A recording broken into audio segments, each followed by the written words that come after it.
Welcome to the lesson module, Becoming a Backyard Naturalist. A naturalist is someone who studies living things in their habitat, who watches those things over time and observes how they change. A naturalist appreciates nature. We're going to show you how you can become a naturalist in your own backyard. We'll get you acquainted with the great outdoors right where you live. We're going to show you how to use your front yard and your backyard to create your own nature wildlife habitat. Now don't worry, we're not going to turn your landscaping into a jungle for monkeys. We're just going to show you that maybe adding a few simple things, you can bring more nature to you. Lesson 1 talks about observation skills. So take a walk around your yard. Observe what's already going on. Do you see birds, butterflies, insects, lizards? All of these things are a great start to a habitat. Don't forget your front yard as well. Many times there's bushes and shrubs and things that are housing lots of stuff going on that you wouldn't even know. Now we've provided a checklist for you so you can go through and see what kinds of things you could add to bring more wildlife. A few years ago, as a homeschool project, we certified our backyard with the National Wildlife Federation. It was a great, fun project for our family, and it might be an awesome project for you as well. And we've provided the links and the resources. Also, we want you to use your library and check out local field guides to your area and learn what wildlife you possibly could see in your own backyard. Next up, Grayson and Grant are going to show you the 3 main sources you need to have a backyard wildlife habitat.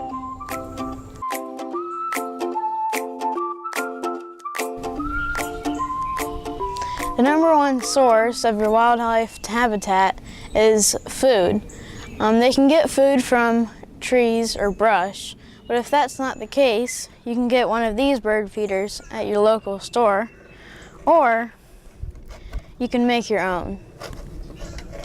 The number 2 source is water. You can have a bird bath or just a dish on the ground.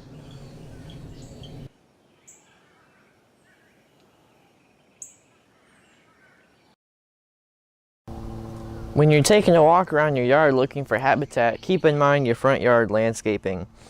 This is great cover for birds to nest in. It also has small berries in the springtime that they would love to eat, and the blossoms are great for hummingbirds and butterflies. The second source wildlife needs to thrive in your backyard habitat is nesting material.